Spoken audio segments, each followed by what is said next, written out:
Ruslan. Your accolades, are far-reaching. Even though people, if you may not be a household name on this channel yet, you've done a lot. Starting all the way back, as far as I can know, one of my favorite, what's the word? Posthumous. Posthumous. Yeah. Posthumous. Thank you. One of my favorite posthumous Tupac songs, which was Thug's Mansion, the acoustic version. Now, a lot of them records that they came out with Tupac afterwards, if we're gonna keep it a buck, were not very good. But yeah. I feel that record with Nas was one of my favorite, if not my favorite record that came out after he passed away. And I recently, within the last year, found out that you produced it. So let's jump in and how did you get into production and have your hands working with, Tupac and Nas and that whole thing? Well, my music, my history in music goes back to prior to Tupac. I started with the first Latin rap group in the history of rap music to crack the Billboard charts, named Lighter Shade of Brown.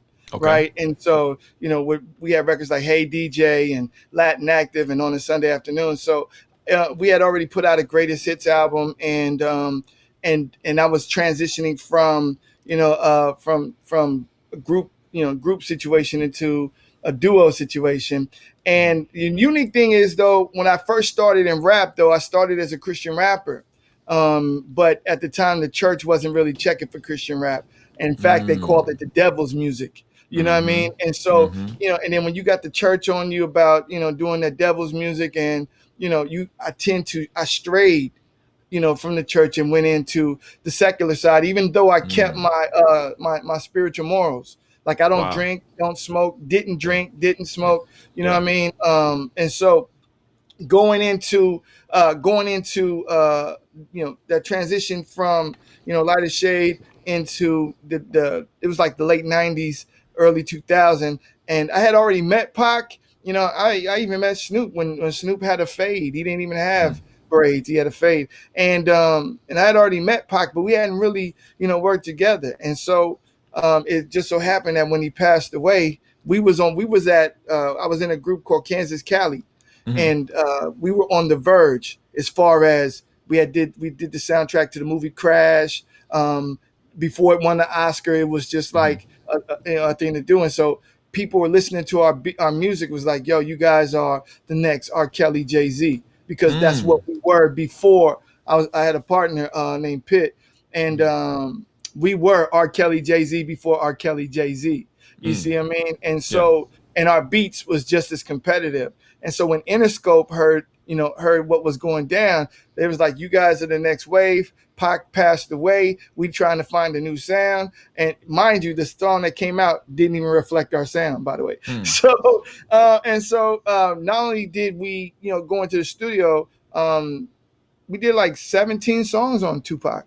You know what I mean? And only one of them made it. So think about that, right? Yeah. So hold on. So let's back, because there's a whole lot you just said that I got to get into. First of all, let's just stop and acknowledge this man got the platinum Tupac plaque behind him. Did y'all see that?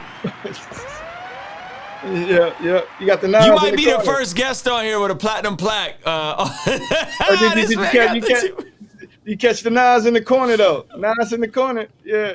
Right here. Boom. Okay, I see it. Yo, that is so fire. Okay, so hold on. Okay, so you said you start out Christian, and you're following Jesus, but the church just isn't really rocking with it. It doesn't really make sense.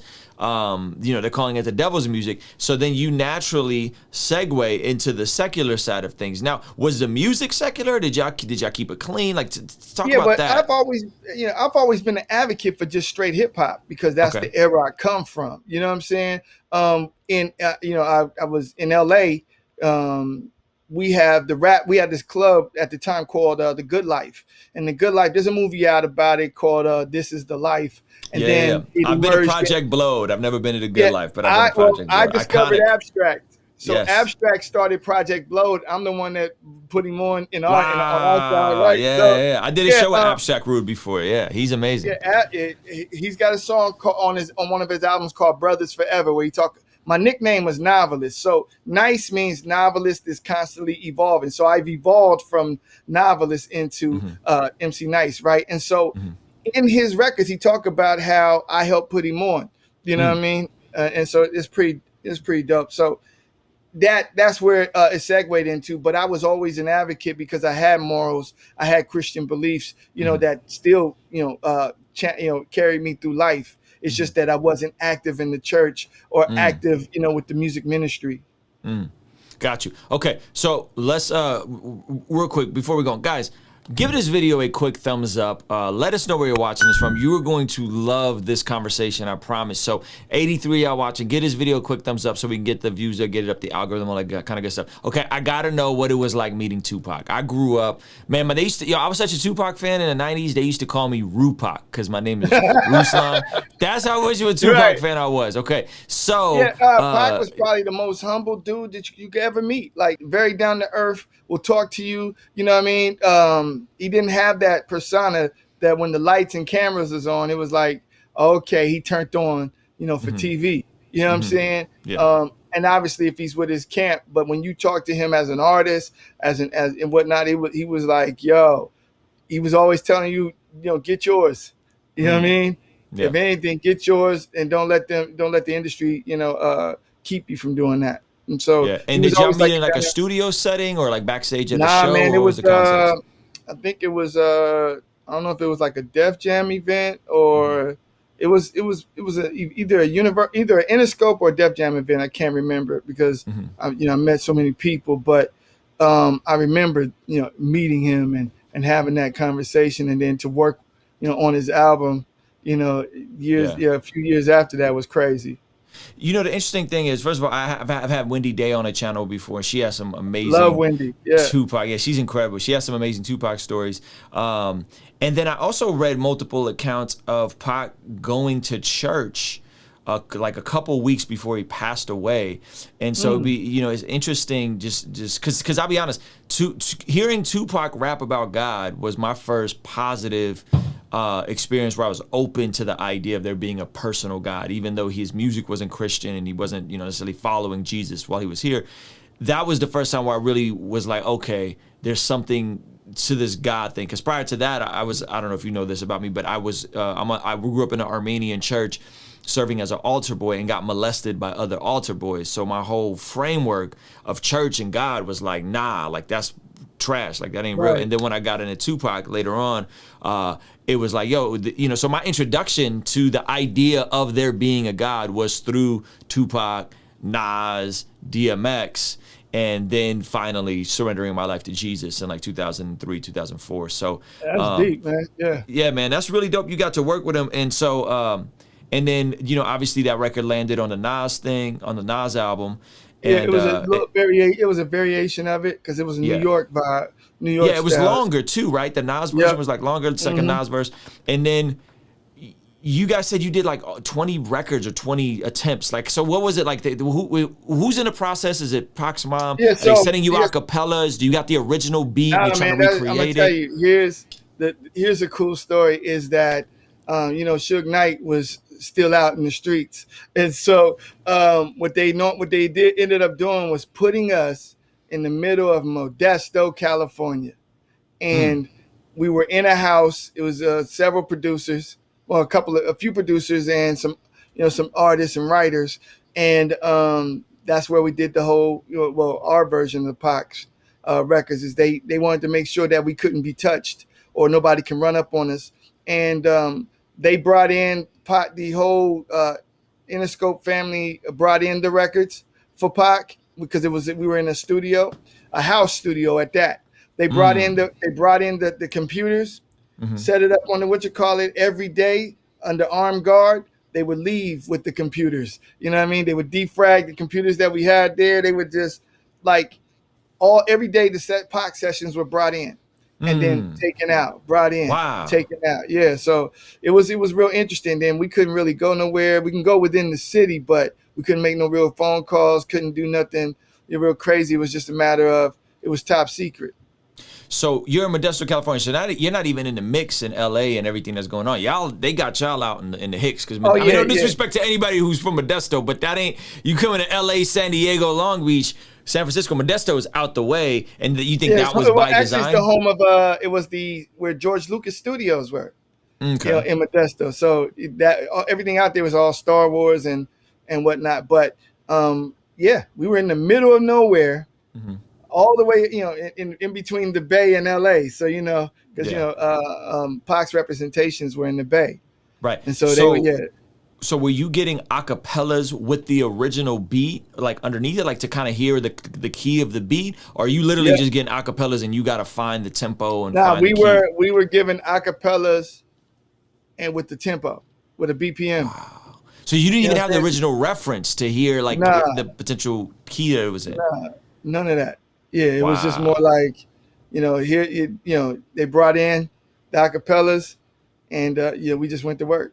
You know what I mean? And so now tell me this, did you ever get a bounce out of those other 17, 18 records that y'all did? Did any of those end up coming out, those acapellas, to other production of those songs? No. In fact, we were told that none of our records made it on the Pac album. And then the last record was the Thug's Mansion, which was an accident. Well, I don't even think it was an accident. It was just, we were in the studio and they had already produced, it was a different version done by, I think, by Seven Arelis, with Anthony Hamilton on it. And with us, it was just, we had a vibe. And then, I told the engineer to pull all the music out of it because we had flew in a guitarist to come play. And we told the engineer to pull the music out. And when the music out, it was just Pac's vocals and the guitar. And when I was just like, yo, this is the record right here. I was going to the executive producer, Molly, like, yo, this is the record right here. Yeah. Like, if y'all do it. And then we were supposed to get together and do a whole acoustic Pac album because they loved it they loved that. So it still may happen because, like I said, there's a whole lot of records about Pac that didn't come out. A whole lot of them. How would it be great? How dope would it be to hear some of those other records that y'all worked on that never saw the light of day, man? Because there's so much in the vault. They would change up the music to match the times. And I think with us, that's what they were doing was, okay, they had these records and they came to us and said, we need records to match the time. Even though the acoustic version was no times, it was just, that just was it hit the right notes at the right time. Yeah. Yeah.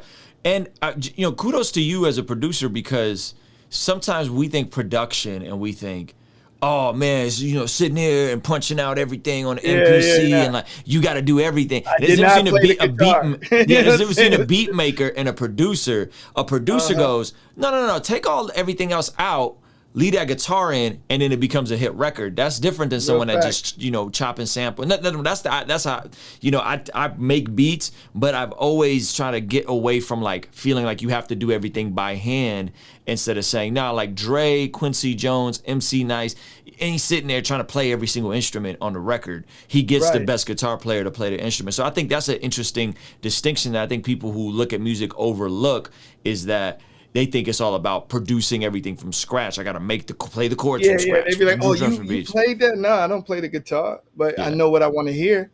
I'd be like, no, man, play this note. Or can you do this? You know what I mean? Right. So, yeah. Right. So what happened after that? So this record comes out, it's a smash, Nas uses it.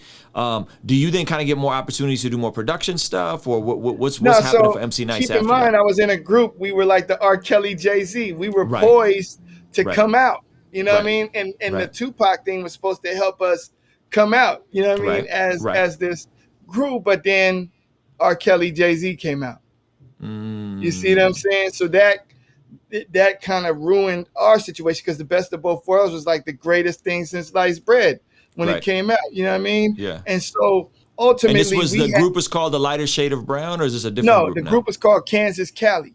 Kansas Cali, okay. I had already, Lighter Shade had already dropped the greatest hits, and then Kansas Cali was the name of the group, because at the time I had came from Kansas and my partner was from Cali, you know what I mean? And so we called it Kansas Cali. I know, weird name, but it made sense at the time, you know what I mean? And so ultimately what we ended up doing was there was a movie called Crash coming out. And so what we did, we did something smart where we partnered with a soundtrack company that's what they do. They had rights on soundtracks. And we're like, okay, how do we make moves in that front? And so they came to us with this movie Crash, and it was like, yo, the soundtrack's already done, but as far as getting in the movie, but you can get on the soundtrack. if you can get a song in. And so Mhm. they let us watch the movie, and we was like, yo, we never left the studio. We stayed there. We recorded the song called If I, and then we shot a music video on our own dime.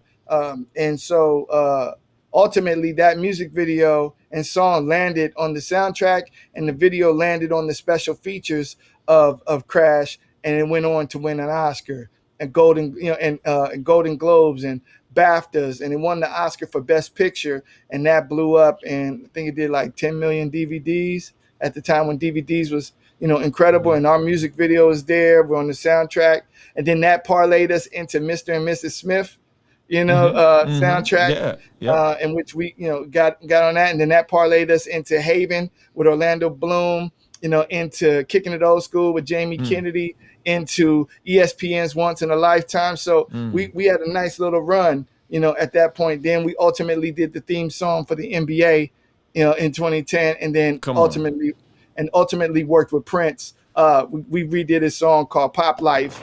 This man worked with Prince? Yeah, Goodness gracious. So we redid a song called Pop Life. Dr. Fink, who was the keyboard player that was always in Scrubs on Prince of the Revolution, was like, yo, we want to add this song to the Tribute to Prince album. And it was the first record Prince approved to go on his album. And then when I seen him in person, he was like, yo, this is one of my favorite records of his. And so this was a production for Prince, or this was you guys covered a Prince song? We redid Pop Life in our own way, like a hip hop R&B version of Pop Life. Okay. And Prince approved it. And did this come out? Yeah, it came out. At that time, we had changed our name to the Rockturnals because we were becoming an urban rock group. So we were like I did rock, by the way. So we was an urban rock group, and then we covered it from that perspective, and it came out. Yeah. Kingstream Entertainment. Ruslan. Hey, thank you so much for making it to the end of this video. If you found it valuable, please consider giving it a like and subscribing. You can check out one of the other videos related to this that'll be over here. Now, I gotta tell you about a free training I have for anyone that is an entrepreneur, a creative, an artist, but maybe you are unsure on how to find your voice, how to find your niche. I have a free training in the description of this video. Check it out. Once again, thank you so much for watching. I appreciate you, and I will see you on the next video.